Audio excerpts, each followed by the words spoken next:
It's snowing. Oh, yay. I love the snow.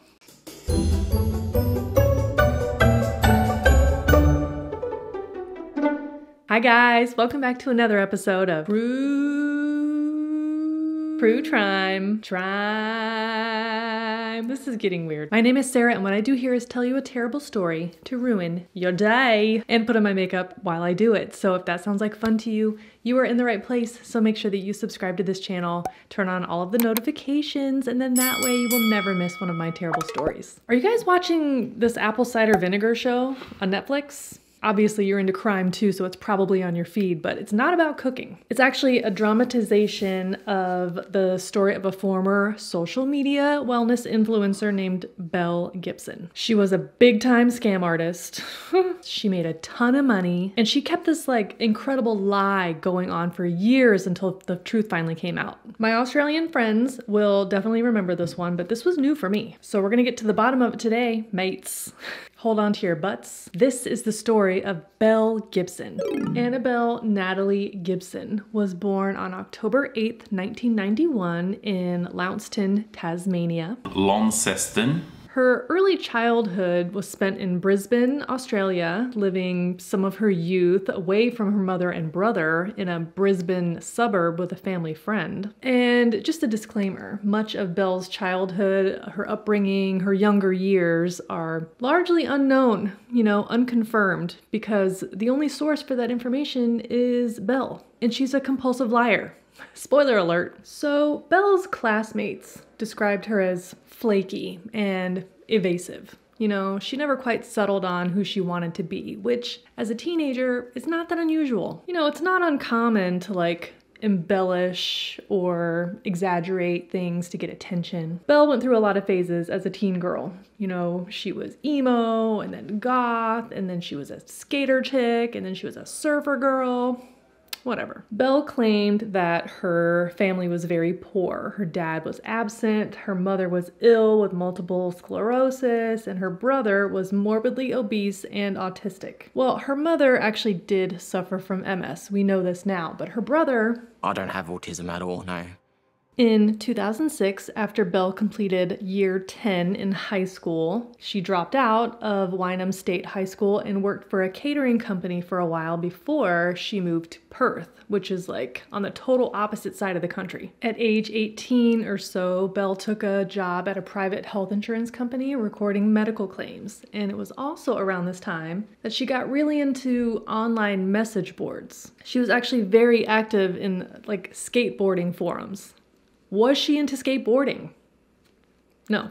She was definitely very engaged in online conversations, specifically about her health. Belle was terminally online when it came to how terminally ill she was. Belle was telling her friends an elaborate fairy tale, supposedly from her hospital bed, in not one, but 3 admissions for life-saving heart surgery. So Belle would post things in this skateboarding forum about these medical issues that she said she was dealing with. Increasingly dramatic things. A very serious heart condition that required surgery, tumors, comas, cancer. I find it very interesting that her day job involved hearing a lot of people's very detailed, descriptive medical insurance claims. And it just so happened to coincide with her sharing her very own ongoing medical saga. One of Belle's wildest ongoing online stories was that she had this heart condition that required surgery to drain fluid from around her heart, and she had the procedure, and then the procedure somehow failed, and she coded on the table, died for over 3 minutes. Wow. Anyway, by 2009, Belle told her employer that she was too sick to work anymore. She said that she had suffered a stroke, which there's no record of course. But then she was diagnosed with an inoperable brain tumor, stage 4 cancer, and she had 4 months to live. That escalated quickly. So Belle underwent typical cancer treatments, chemotherapy and things, but after 16 weeks and no clear progress, Belle decided to just drop it all together and treat it naturally. What does naturally mean, you ask? Like homeopathic remedies, vitamins, cutting out gluten, cutting out dairy, cutting out GMOs, oxygen therapy, colonics. Later that same year, Belle moved back to the east side of Australia, this time to Melbourne. Melbourne.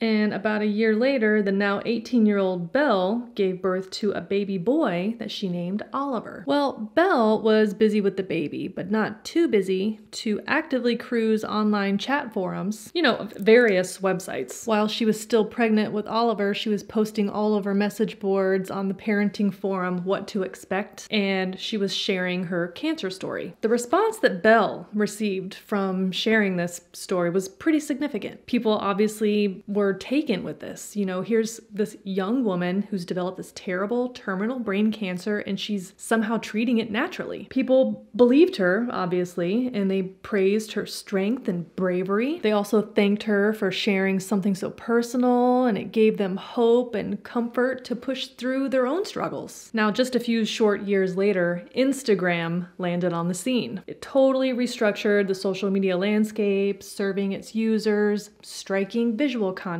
perfectly curated aesthetics. And it pulled in audiences by the thousands, and it influenced them, to seek their own beautiful, appealing, perfect lives. Everything that they were seeing in their Instagram feeds. Belle's Instagram, healing_Belle, was launched in May of 2013, and it showcased Belle's amazing health journey. So Belle was young and beautiful and beating brain cancer through a healthy lifestyle. She wasn't just living life, she was outliving a terminal cancer diagnosis. This wasn't like doom and gloom cancer treatments. This was sunlit smoothies and natural health remedies and inspirational quotes and smiling in farmers markets. People ate that shit up, and TV, newspapers, and magazines soon swarmed. Within a year, Belle's Instagram following grew to over 200,000 followers. At the time, that was a wild number. People wanted to know more, and their engagement with her content translated into revenue. And Belle was making money off of people believing her. These were lies, by the way. You're catching on? Did I say this? Belle's reach was global.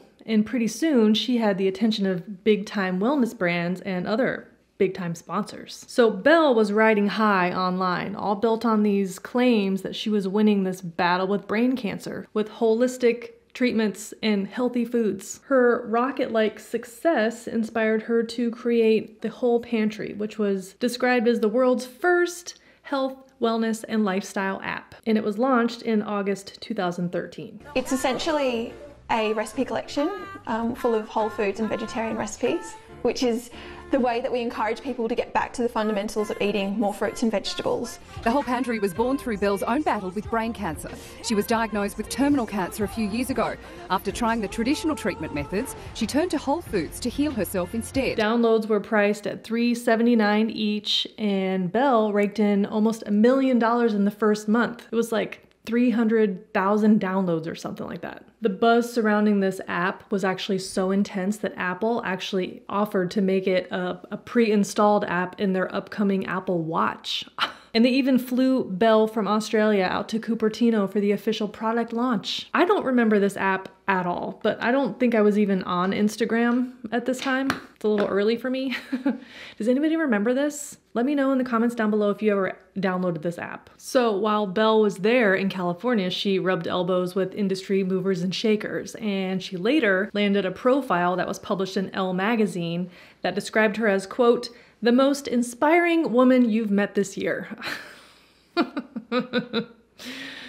Oh my God. This article was actually published to coincide with the release of the companion cookbook that Belle was releasing with this app, this Whole Pantry app. All this while Belle continued to chronicle her personal health story on her blog and Instagram and Facebook and everywhere. So Belle had huge plans to expand this brand, and she registered the domain name The Whole Life. She recruited IT people to help grow the app and her online portfolio, and just like imagine Belle's influence and the damage that it was causing. Here she was, this vibrant young miracle woman. She was telling desperate people that they could treat this endless list of life-threatening illnesses with kale salads and coffee enemas. Right to jail, right away. And I'm not saying that the only way to survive things like cancer is through traditional Western medicine, like chemotherapy, radiation. But what I'm saying is that Belle had no idea if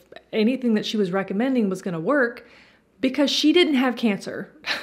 Or anything else. I mean, yes, of course, we should all eat more vegetables and drink water and all that, but like, how many people got sicker or even died because they were following her advice? So Belle's 250-page companion book was in development with Penguin Books in Australia, and she received a $300,000 advance from the publisher. She wrote a 3,000-word intro that went into all these details about Belle's life so far. She wrote all about her diagnosis, you know, how a doctor told her that she had a malignant cancer and was dying, and she quit the traditional chemo and turned to natural foods that kept her alive and well. Distinguished cancer specialists would later say that the only brain tumor severe enough to cause death within 4 months is a grade 4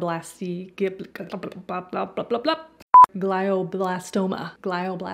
And there was no record of anybody surviving such a diagnosis for 5 years without treatment, like serious medical intervention. Seems like Belle might have realized that some people were sniffing around, you know, doubting her story. She was probably reading the comments, probably deleting a lot of them. But it's really funny timing because in July of 2014, Belle shared with her community that she had cancer in her blood, spleen, brain, uterus, and liver. And she claimed that the cancer was caused by the Gardasil vaccine.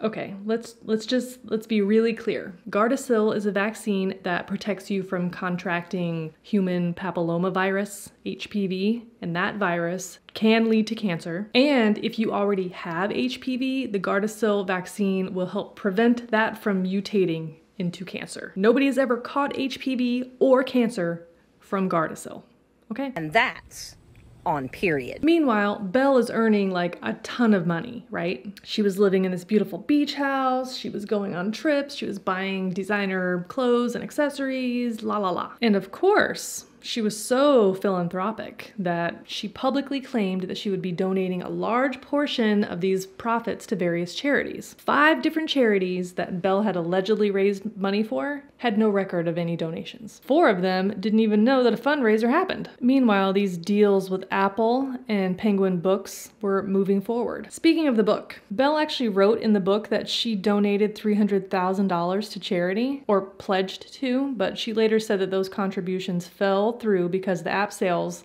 weren't as high as she expected them to be. And there were also cash flow problems. Oh yeah, there was a cash flow problem.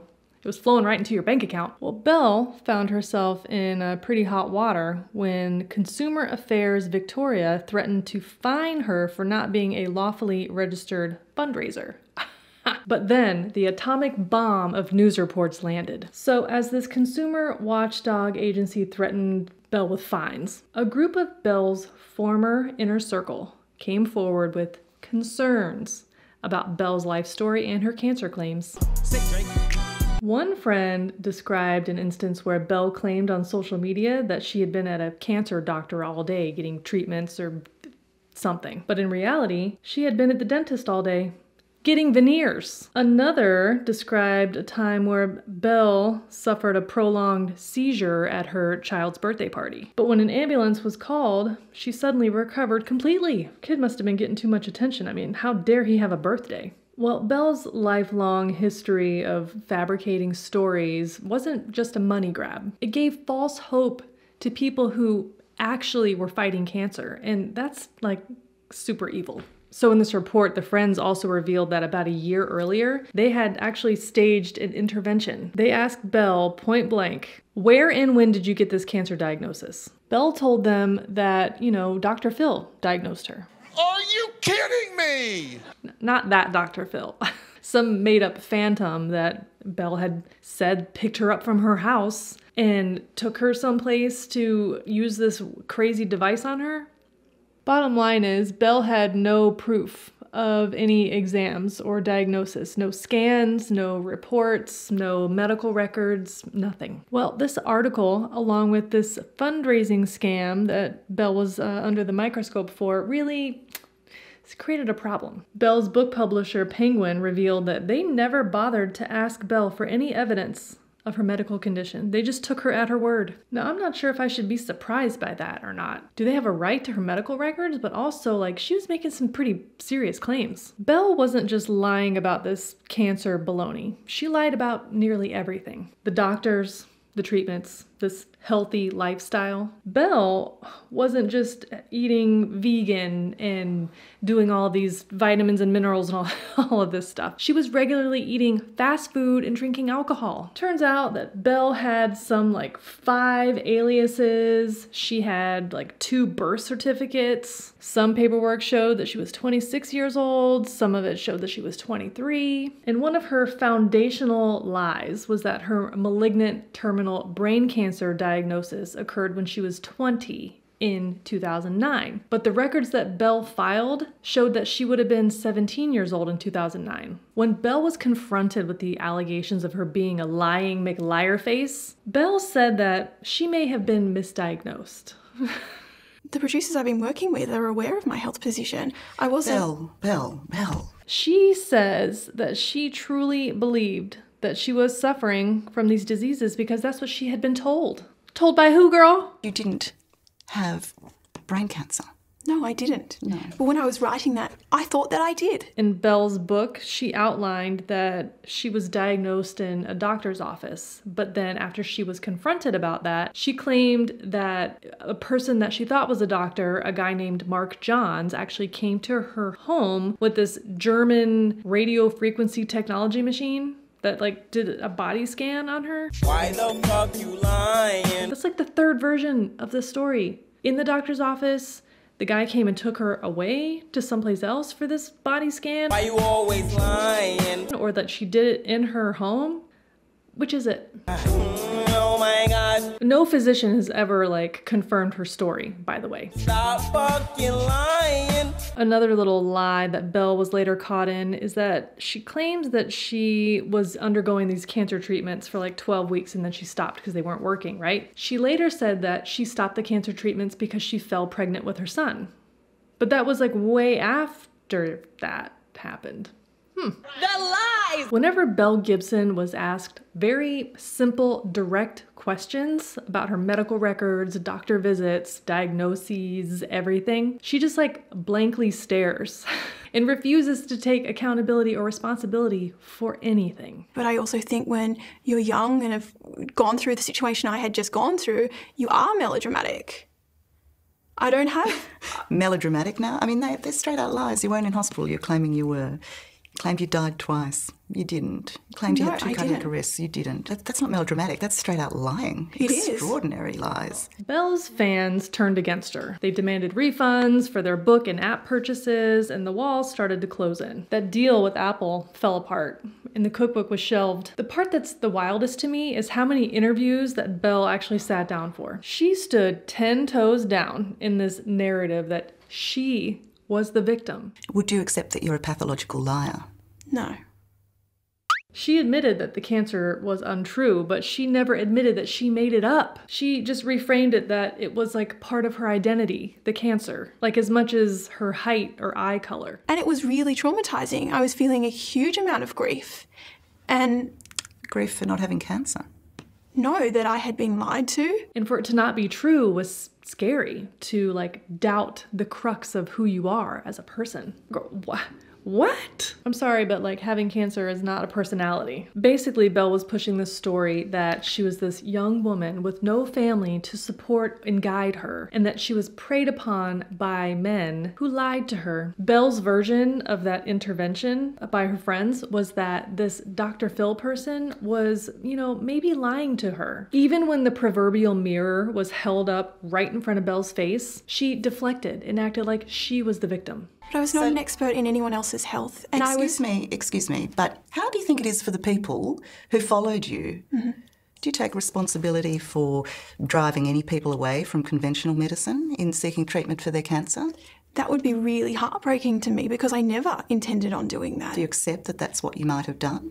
Except that might have happened. By September of 2017, Consumer Affairs Victoria finally came for Belle. They fined her $410,000 and they threatened imprisonment, property seizure, and other punishments if she didn't pay up. Well, Belle was of course broke, so she tried to dodge the payments, but she was hauled back into court where she had to explain how she didn't have the money to pay the fine, but she spent over $90,000 on like vacations and clothes and cosmetics over the last 2 years. She still hasn't paid $1 of that fine, by the way. Belle Gibson, wellness guru, health pioneer, and medical inspiration, had fallen all the way down out of the public spotlight. In 2020, Belle had latched onto a new grift, this time claiming to have been adopted by Australia's Ethiopian Oromo community, wearing traditional dress and calling herself Sabantu. A leader for that tribal group came forward to state that Belle was not part of their community. I don't know her. These days, Belle, or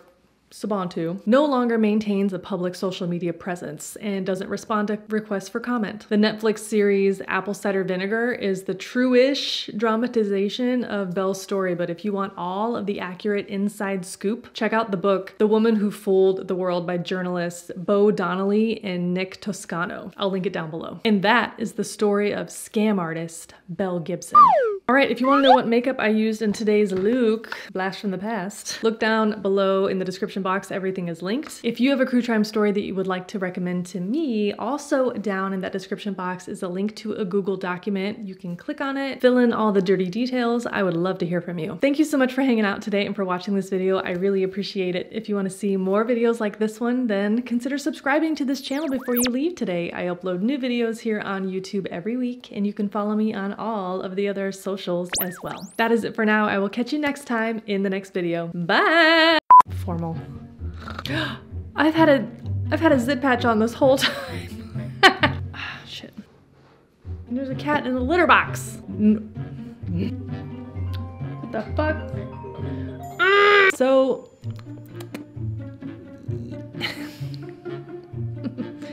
ew.